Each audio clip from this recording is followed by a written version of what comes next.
30 days of immigration tips from America to Norway, day 15. Is it ever really worth it? Maybe it's that the dark times of winter have gotten to me, although it's a beautiful sunny day today.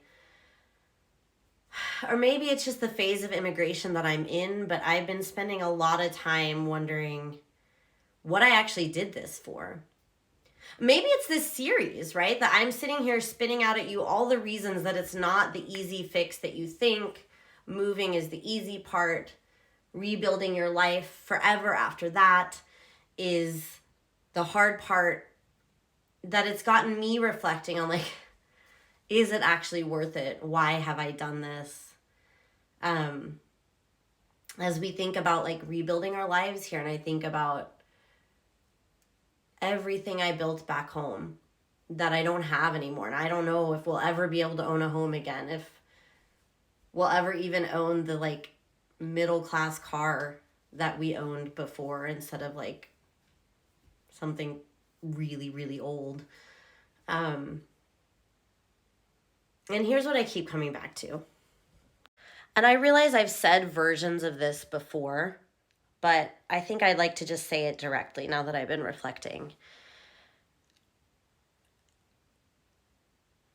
In this short term, it's not worth it. After the newness fades and the excitement of living a sort of Instagram like lifestyle and doing something novel and interesting fades, it's not worth it.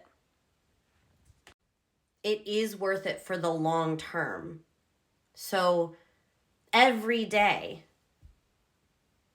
on a short-term level, I'm probably a little bit less satisfied than I was at home. I miss the convenience. I miss the familiarity. I miss speaking in my own language to people who understand me at a perfectly native level. Like, these little things. On the short-term fulfillment level, I'm not happier. But in the long-term level, knowing that I can swear to my kids that they will live through the day at school and there's not even a chance they could be hurt in a mass shooting. Knowing that if me or my family gets seriously ill, the system here will help us and we don't have to save money in case one of us gets cancer. That is better. Knowing that on some level, even though I'm not the best at saving for retirement, like, there is like, Norway is not going to let us starve on the street. But here, like, that's better. That's why we did it. But here's the thing.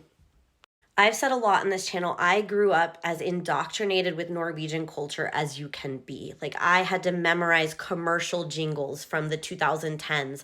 I was woken up with Norwegian top 40 hits on a loudspeaker every morning. I used Norwegian money to buy Norwegian candy. I only read Norwegian books. I only listened to Norwegian music, and it is still so hard. I am still so American. No matter how much you want to leave America, you're American. And I've never learned how American I was since I left my home. And here's the deal. No matter how much some of you are in these comments saying this sounds like a great thing, a slower life, this and that, you are still American, and you are shaped by the American intensity and American norms. And we in America are not raised to have delayed gratification. We have an entire society. I mean, no matter how much you say you want these values of Norway, no matter how much we all know that's better for us, a slow-paced life where we don't have everything instantly available through Amazon.